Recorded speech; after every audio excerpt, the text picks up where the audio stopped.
Holy smokes. A ton of news broke today from President Trump cursing in a cabinet meeting talking about Somalia to the Dell's historic donation of $6.25 billion towards children and just the future of this country to Minneapolis Mayor Frey just completely losing it mid-speech and more. And we got to talk about all of it. All right, so welcome back to the Adam C. Moreno Show. Please like, subscribe, turn on the bell, and let's dive into all of this news.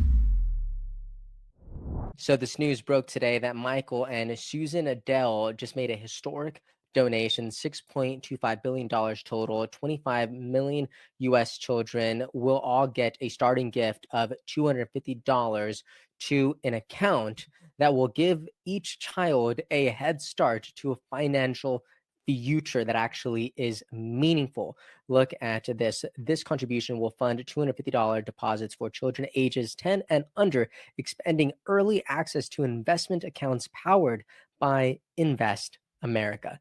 This is radically huge. So many people talk about how it's unaffordable to live today, it's unaffordable to breathe today, and how young people in particular just have an extraordinary disadvantage. So this coming from the Trump administration and the Dells is a really meaningful move. Here is President Trump discussing it. Contributions to Trump accounts will also be a great benefit for employers to offer their workers, which they'll be able to do tax-free. It's tax-free.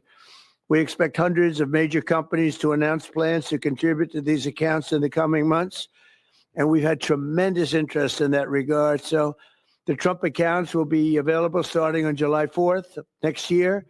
And you know what? I'll just say this. I don't think there's ever been a better time to have a child in recent years than right now, because apparently these children going into 2028 will all be benefiting from this. So that is exciting. And here is Susan Dell next to President Trump and her husband as she discusses this $6 billion donation to the Trump accounts. I just like to say how excited we are to be a part of this. We believe that when children have a future that they can see is worth saving for, then that will help build hope and opportunity and prosperity for generations to come. So we're so excited to be doing this and hope to have many people join in our efforts. Thank you so much. I love that so much. Incredibly wholesome. And I do agree. So many people just think that the disadvantage is too great, or they're just asking, what is the point? What's the point of saving? What's the point about taking care of my credit score? What is the point of saving money if there's no future where I could buy a home when the average home is $500,000? What's the point? So this is inarguably just good. I saw this from Sean Frank. He's a CEO of Ridge. He writes, this is inarguably a net good. The Dells are both good people. We should collectively thank them instead of passing this on to their children or waiting to give until they die or paying for a new library at a college that already has $50 billion. They're giving money directly to poor kids. This is the start of the new Gilded Age. Celebrate them. I love it. And now we are transitioning towards the cabinet meeting, which was there's a lot of words to describe this cabinet meeting, but the most memorable one today is when President Trump dropped the B word. Check this out. I don't want them in our country. Their country's no good for a reason.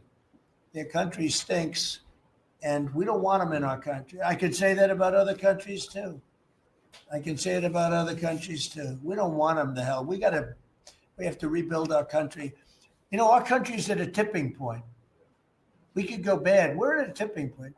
I don't know if people mind me saying that, but I'm saying it. We could go one way or the other, and we're going to go the wrong way if we keep taking in garbage into our country. Ilhan Omar is garbage. She's garbage. Her friends are garbage. These aren't people that work. These aren't people that say, let's go, come on, let's make this place great. These are people that do nothing but complain. They complain. And from where they came from, they got nothing. You know, they came from paradise and they said, this isn't paradise. But when they come from hell and they complain and do nothing but bitch, we don't want them in our country. Let them go back to where they came from and fix it. Wow. So President Trump is clearly talking about Minnesota, the Somalis, and the amount of fraud that has been exposed recently. We also have the Department of Homeland Security Secretary Kristi Noem discussing this in the cabinet office. And let me go ahead and share this as well. But over the past couple of days, the fraud that has been exposed from Governor Tim Walz, Minnesota, has been absolutely ridiculous. And the more I look into the story, the worse it gets. Here is Homeland Secretary. You told me to look into Minnesota and their fraud on visas and their programs. 50% of them are fraudulent, which means that wacko Governor Walz either is an idiot or he did it on purpose. And I think he's bold, sir. He brought people in there illegally that never should have been in this country, said they were somebody that they're not. They said they were married to somebody who was their brother or somebody else. Fraudulent visa applications, signed up for government programs, took hundreds of billions of dollars from the taxpayers, and we're going to remove them and we're going to get our money back. Secretary Noem said that Tim Walz is either an idiot or he did it on purpose. And my goodness, the governor cannot catch a break, because look at what I just saw today. Minnesota state government employees say they wrote to Kamala Harris, DNC, warning about Walz as VP pick.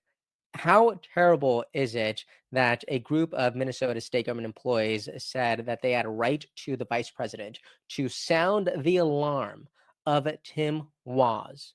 Imagine that. What kind of an imbecile did you have to be that Kamala, the Calamity Harris, is somehow being made out to be the angel of this story?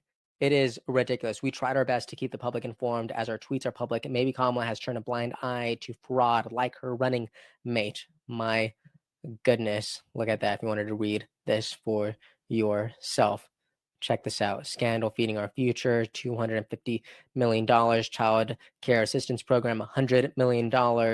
And frontline worker bonus pay, $45 million. The list goes on and on.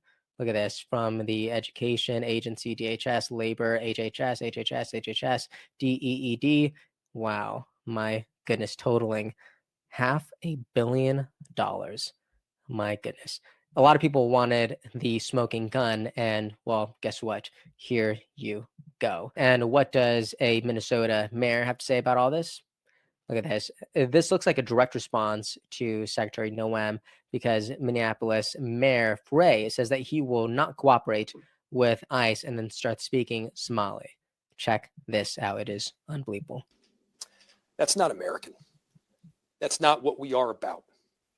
And we're going to do right by every single person in our cities.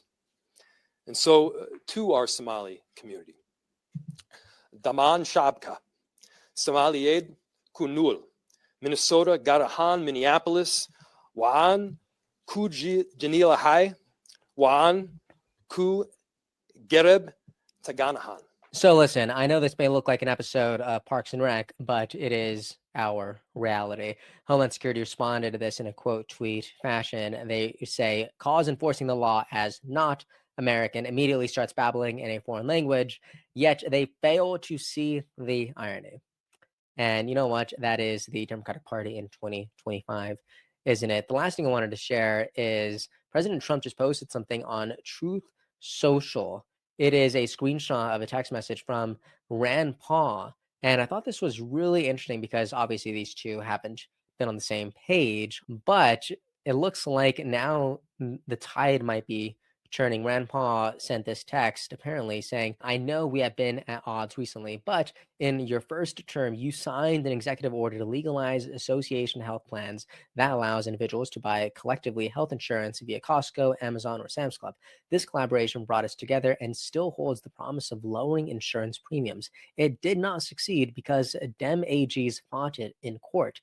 We could pass it in Congress today with your help. It costs nothing and simply changes labor law to allow people to buy insurance as a group from retailers. Let me know if this is something you might want to partner on. So it doesn't look like President Trump responded to this text from what we could see, but President Trump uploading this as an image to Truth Social, kind of a positive signal. Nancy Mace, she posted it. That's how I first saw it. But let me know what you think about that, as well as everything else that we discussed today from President Trump and his cabinet meeting to the Dell's historic donation of $6.25 billion that will change the lives of countless children. And that's just going to be incredibly exciting to see play out, as well as what happened in Minneapolis with Mayor Bray. All right, tell me what you think about all this in the comment section. And hey, if you made it this far, please like, subscribe, turn on the bell. It means the world to me. And I will see you all next time. Thanks for watching. Episode's over already. Geez, that was fast. Well, they say beautiful things do not last forever, but feel free to watch and listen to another one of these episodes if you're interested in those conversations as well. Also, this next part is huge. Make sure to obliterate that like and subscribe button and turn on the notification bell so you never skip a beat. I also have a newsletter where we dive into the news, politics, and ideas that shape our future. If you're interested in signing up, I'd really appreciate that. Anyways, that's the end of this episode. Thank you so much for watching and listening, and I'll see you next time.